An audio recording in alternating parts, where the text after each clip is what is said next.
Okay student, तो आज हम पढ़ते हैं चैप्टर 2 जिसका नाम है बुद्धि और बल। बुद्धि और बल नाम की एक कहानी दी गई है। इस कहानी में क्या दर्शाया गया है यहाँ से हम पढ़ते हैं। प्रस्तुत पाठ में बुद्धि को बल से अधिक बलवान बताया गया है, यानी कि बताया गया है कि बल से ज़्यादा बलवान कौन होता है? बुद्धि। यानी कि मनुष्य के पास अगर बुद्धि हो तो वो बल से ज़्यादा कार्य कर लेगा। कहानी के माध्यम से यह बताया गया है कि बल को भी बुद्धि के सामने घुटने टेकने पड़ते हैं। यानी कि अगर कोई बलवान है तो वो भी आपके सामने घुटने टेकेगा अगर आपके पास बुद्धि है। अतः बल की अपेक्षा बुद्धि को विकसित करें। यानी कि इस पाठ के जरिए ये बताया गया है कि आप अपने बुद्धि को ज़्यादा विकसित करें, बल को भी करें लेकिन बुद्धि को ज़्यादा विकसित करें।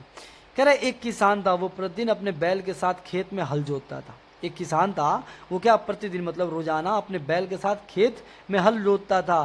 खेत की मिट्टी मुलायम होने के कारण बैल की टांगें मिट्टी में धंस जाती थी। यानी कि मुलायम मतलब गीली रहती थी ना, मिट्टी जो गीली होती थी खेत की, उसके कारण क्या होती थी, बैल की जो टांगें थी, ये जो पैर थे, ये उसी मिट्टी में धंस जाती थी। कह रहा है इससे किसान को हल जोतने में बहुत कठिनाई यानी कि मुश्किल, ठीक है, अनुभव होती थी। और वो गुस्से में बैल को दिन रात कोसता मतलब उसी को दोष देता रहता था। वो उसे नीचा दिखाने के लिए कहता, तूने बाघ को देखा है, वो कितना मजबूत और फुर्तीला होता है। भाई वो अपने बैल से हमेशा ये कहता था कि तुम बहुत कमजोर हो, तुमने कभी बाघ को देखा है, बाघ को वो कितना मजबूत और कितना फुर्तीला होता है, तुम भी उस तरह बनाओ, तू भी उसी की तरह क्यों नहीं बन जाता। बार बार बाघ की तारीफ सुनकर बैल परेशान हो गया, क्योंकि उसे चाबुक की मार के अतिरिक्त कुछ नहीं मिलता था। चाबुक मतलब वो जो डंडे से मारा जाता है, एक बना होता है चाबुक मारने के लिए होता है।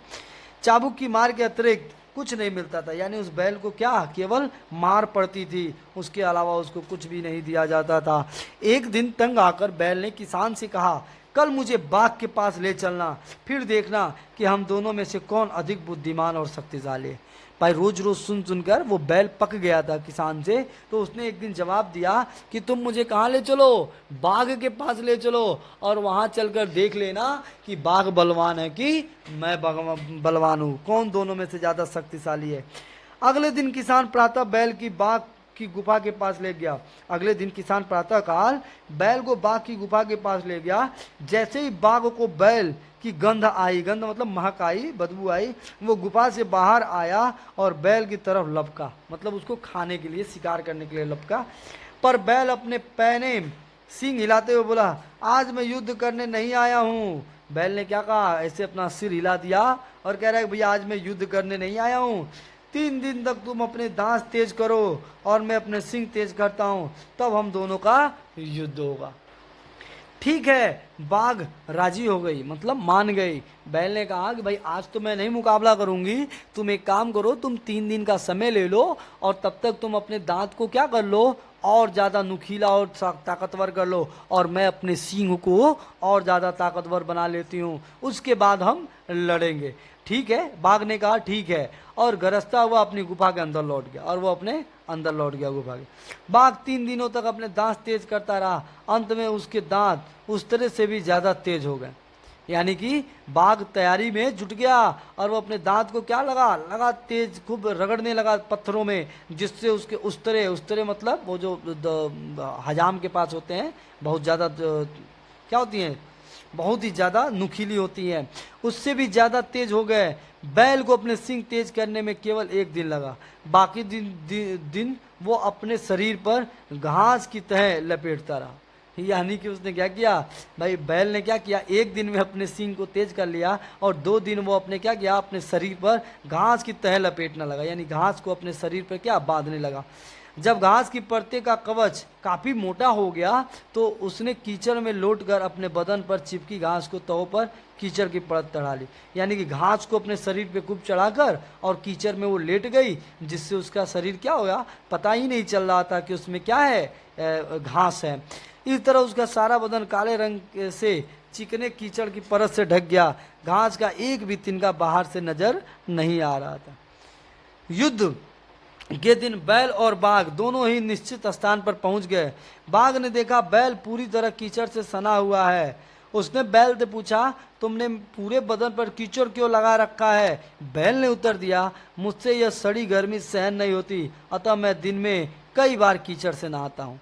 भाई शेर ने पूछा, बाघ ने पूछा कि भाई तुम अपने शरीर पे कीचड़ क्यों लपेटे हो, तो उसने उत्तर दिया कि मुझे इससे इतनी गर्मी बर्दाश्त नहीं होती, इसलिए मैं दिन में 2 से 3 बार कीचड़ में नहाता हूँ। बाघ ने बैल को ऊपर से नीचे तक देखा, उसने इसमें कोई चाल नजर नहीं आई।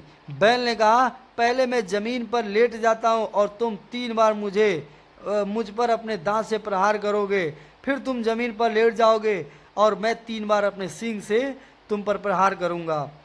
बाघ ने बैल की बात मान ली, वो बैल पर टूट पड़ा, उसने भरपूर शक्ति के साथ प्रहार किया, अपने तेज दांत बैल के बदन पर गाड़ दिए। उसने सोचा कि बैल अवश्य बुरी तरह घायल हो चुका होगा, लेकिन बैल का बाल भी बांका नहीं हुआ था।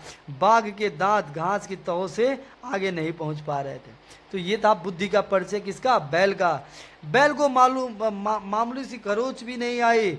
जब बाघ की बारी समाप्त हो गई तो बैल फुर्ती से उठ खड़ा हुआ और सिर झुकाकर बाघ पर सींगों से प्रहार किया। पहले प्रहार से उसने बाघ का पेट फाड़ दिया, दूसरे प्रहार से उसकी कमर तोड़ दी और अंतिम प्रहार से उसने पेट की अतड़ियां बाहर निकाल दी। बाघ खून से लथपथ हो गया और उसने दम तोड़ दिया। किसान सारा दृश्य, भाई देखो बैल ने कितना अच्छा दिमाग लगाया, उसने अपने शरीर पे क्या घास लपेट लिया और दांत जो बाघ का दांत था वो उसका कोई नुकसान नहीं किया, और उसने फिर फुर्ती से उठ के तीन प्रहार में ही क्या कर दिया, बाघ को खून से लथपथ करके मार डाला। किसान सारा दृश्य देख रहा था, यानी जो भी हुआ वहां किसान पूरा देखा। उसने बैल की बुद्धि और साहस की बहुत प्रशंसा की। उसने कही कि भाई तुम्हारे पास बुद्धि और साहस बहुत है, और उसने बहुत उसकी प्रशंसा यानी तारीफ की। उस दिन से किसान अपने बैल को प्यार करने लगा और उसके साथ अच्छा व्यवहार करने लगा। तो दो फ्रेंड्स, तो यहाँ पे हमने क्या सीखा कि अगर हमारे पास बुद्धि है तो हमें ताकत का ज़्यादा इस्तेमाल नहीं करना पड़ेगा, और ताकत कभी भी बुद्धि से नहीं जीत सकती। मिलेंगे अगले चैप्टर में एक और कहानी के साथ, तब तक के लिए गुड बाय।